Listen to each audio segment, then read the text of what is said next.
ফের ভিন রাজ্যে শ্রমিকের মৃত্যু ঘিরে প্রশ্ন উঠল। উত্তরপ্রদেশের পর এবার অন্ধ্রপ্রদেশে কাজের উদ্দেশ্যে যাত্রাপথেই মৃত্যু হয়েছে বীরভূমের নানুরের বড়া গ্রামের দুধকুমার বাগদির। মৃতের বয়স 18 বছর বলে জানা গিয়েছে। পরিবার সূত্রে জানা গিয়েছে, বাংলা আবাস যোজনায় পাওনা নিজের বাড়ি আরও বড় করার স্বপ্ন নিয়ে অন্ধ্রপ্রদেশের একটি রুটি কারখানায় কাজের জন্য যাচ্ছিলেন দুধকুমার। 28 অক্টোবর বাড়ি থেকে বেরোনোর পর 30 অক্টোবর রাতে রেল পুলিশ খবর দেয় ট্রেন থেকে পড়ে গিয়ে তার মৃত্যু হয়েছে। ঘটনার পর শনিবার শোকার্ত পরিবারের পাশে দাঁড়াতে মৃতের বাড়িতে যান বীরভূম জেলা পরিষদের সভাধিপতি কাজল শেখ।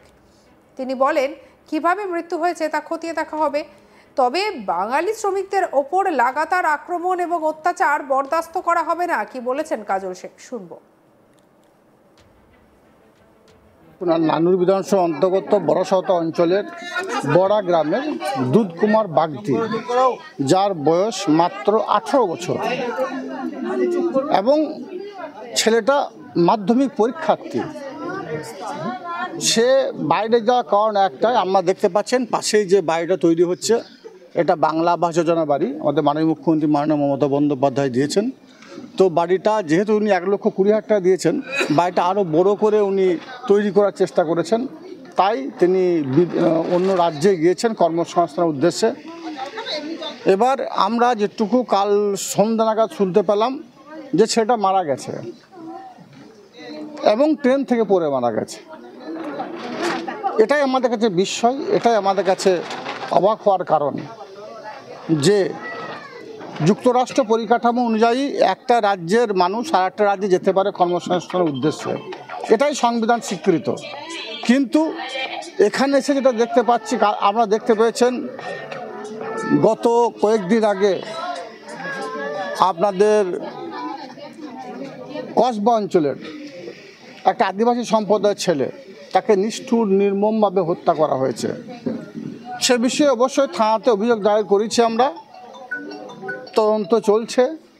আমাদের রাজ্যের সাধারণ সম্পাদক, আমাদের দলের সেনাপতি অভিষেক বন্দ্যোপাধ্যায়, তিনিও এই বিষয়ে তদন্ত করাবেন এবং কিভাবে সে মারা গেছে সেটা দেখা হবে, পুঙ্খানুপুঙ্খভাবে তদন্ত হবে, সেটা তিনি সুনিশ্চিত করেছেন আমাদের কাছে। আজকের এই যে ছেলেটা মারা গেছে, এর ভিডিও ফুটেজ, এর ছবিগুলো দেখে আমরাও একটু হতবাক, একটা স্তম্ভিত হয়ে গেছি যে হয়তো আমরা বাংলা ভাষায় কথা বলি, এটাই আমাদের অপরাধ, আমরা বাঙালি, এটাই আমাদের অপরাধ। এই জন্যই হয়তো এই ছেলেটা আমাদের কাছ থেকে ছেড়ে চলে যেতে হলো আমাদের কাছ থেকে। এটা বিজেপি শাসিত রাজ্যগুলোতেই এই ধরনের কাণ্ড বা এই ধরনের কাজগুলো হচ্ছে, এটা কখনোই কাম্য নয়। তো এ বিষয়ে আমরা থানাতে অভিযোগ করব এবং এর যেটা সঠিক যে কিভাবে মারা গেছে সেটা আমরা দেখব এবং আমাদের রাজ্য নেতৃত্বকে এই বিষয়ে আমরা জানিয়েছি। রাজ্য নেতৃত্ব আমাদের এখানে পাঠিয়েছেন এবং বলেছেন এই পরিবারটাকে সব দিক দিয়ে সহায়তা হাত বাড়িয়ে দেওয়ার জন্য। পরিবারের কাছে এসে জানতে পারলাম যে এই ছেলেটা পরিযায়ী শ্রমিক, এর বাবাও পরিযায়ী শ্রমিক, কিন্তু এ এখনও পর্যন্ত পরিযায়ী শ্রমিকের যে নাম নথিভুক্ত এরা করেনা দুয়ারসহ ক্যাম্পে। আপনাদের মাধ্যমে আমি বারবার বলেছি এবং আমরা অনেক জায়গায় দেখেছি, এখনও পর্যন্ত মানুষ সচেতন নয়। যদি এই ছেলেটার নামটা পরিযায়ী শ্রমিকের খাতায় তোলা থাকতো, নথিভুক্ত থাকতো, তাহলে রাজ্য সরকার তার সব রকম সহায়তা হাত বাড়িয়ে দিত। যেমন কসবা অঞ্চলে যে ছেলেটার বডি আনা থেকে শুরু করে পরিবারকে 2 লক্ষ টাকার চেক দেওয়া থেকে শুরু করে সব রকম সুযোগ সুবিধা দিচ্ছেন রাজ্য সরকার, কিন্তু এই পরিবারটা বঞ্চিত। যদিও এই গ্রামের মানুষ এবং আমরা সকলে আছি, পরিবারটার পাশে আছি, পরিবারটাকে সব দিক দিয়ে সহায়তা করব, কিন্তু রাজ্য সরকারের সুযোগ সুবিধাগুলো সেগুলো সকলের নেওয়া উচিত। তাই আপনাদের মাধ্যমে সারা বীরভূমবাসীকে, সারা বীরভূম জেলার যারা পরিযায়ী শ্রমিক আছে, সারা বাংলার যারা পরিযায়ী শ্রমিক আছে, তাদের উদ্দেশ্যে একটাই কথা বলবো যে আপনারা এখনও দুয়ার সরকার ক্যাম্প চলছে, আপনারা যারা এই রাজ্য থেকে অন্য রাজ্যে কর্মসংস্থানের উদ্দেশ্যে যাচ্ছেন তারা নামগুলো নথিভুক্ত করুন, নিজের নামগুলো লেখান। আর এই পরিবারটার পাশে, এই এরিয়ার, এই অঞ্চলের বিধায়ক থেকে শুরু করে আমরা সকলে পরিবারটার পাশে আছি, সব রকম সুযোগ হাত বাড়িয়ে দেবো। এমনকি দেখতে পারেন স্কুলের শিক্ষক যারা আছে তারাও এখানে এসে হাজির হয়েছে। অর্থাৎ কতটা মর্মান্তিক ব্যাপার শুধু আমরা বাংলা ভাষায় কথা বলি, এটা আমাদের অপরাধ। দাদা, বারবার দেখা যাচ্ছে পরিযায়ী শ্রমিকের মৃত্যু হচ্ছে বিভিন্ন জায়গায় বিভিন্ন কারণে। বিভিন্ন জায়গায় নয়, বিজেপি শাসিত রাজ্যগুলোতে তারা বাংলাকে অবহেলা করেছে, বাংলাকে অবজ্ঞা করেছে, বাংলাকে অপমান করছে, বাংলাকে পিছিয়ে দিতে চাইছে। যেহেতু বাংলা এগিয়ে গেছে 2011 থেকে 2025 কয়েকটা বছরে, বাংলা সারা ভারতবর্ষের যে অঙ্গরাজ্যগুলি আছে সেই অঙ্গরাজ্যগুলি নিরিখে যদি একটু পর্যালোচনা করে দেখি, বাংলা সবার উপরে, বাংলা সবার আগে।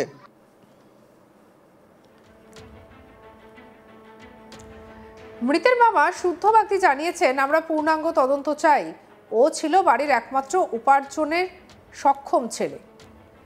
কি বলেছেন সেটাও আপনাদেরকে শোনালাম ইতিমধ্যেই, যে জেলায় পরপর দুজন পরিযায়ী শ্রমিকের মৃত্যুতে চাঞ্চল্য ছড়িয়েছে এবং এই ঘটনাকে কেন্দ্র করে স্বাভাবিকভাবেই উত্তেজনার সৃষ্টি হয়েছে। চলুন এবারে দেখে নিই আমাদের কালিক শান্তনু হাজরার রিপোর্ট।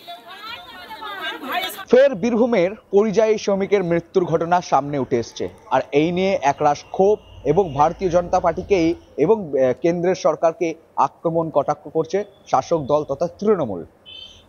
বীরভূমের কসবার পর দেখা গেল যে বীরভূমের নানুর বড় সাউতা গ্রামের এলাকার দুধকুমার বাগদি, সে 28শে অক্টোবর বেরিয়েছিল অন্ধ্রপ্রদেশের এক রুটি কারখানায় কাজ করার জন্য। 30শে অক্টোবর রেল পুলিশের তরফ থেকে পরিবারকে খবর দেওয়া হয় তাদের ছেলে মারা গেছেন। আর তারপরেই কিন্তু বড় সাউতা গ্রামে রীতিমতো শোকের ছায়া নেমে আসে।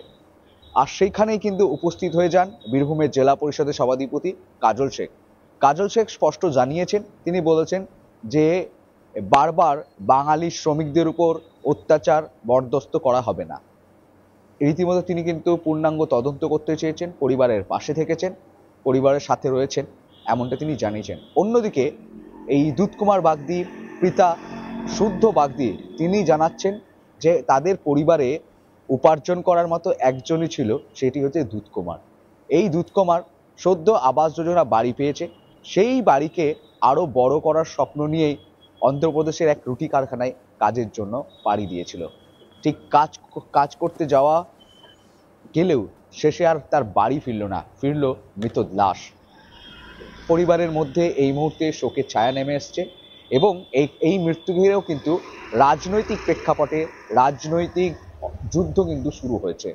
রীতিমতোই তৃণমূলের তরফ থেকে ভারতীয় জনতা পার্টি কেন্দ্রীয় সরকারকে বারবার আক্রমণ করা হচ্ছে যে বাঙালি শ্রমিকের মৃত্যু কেন হচ্ছে, বাঙালি শ্রমিকদের কেন অত্যাচার করা হচ্ছে, এইগুলোই তারা কিন্তু বারবার প্রশ্ন তুলছে।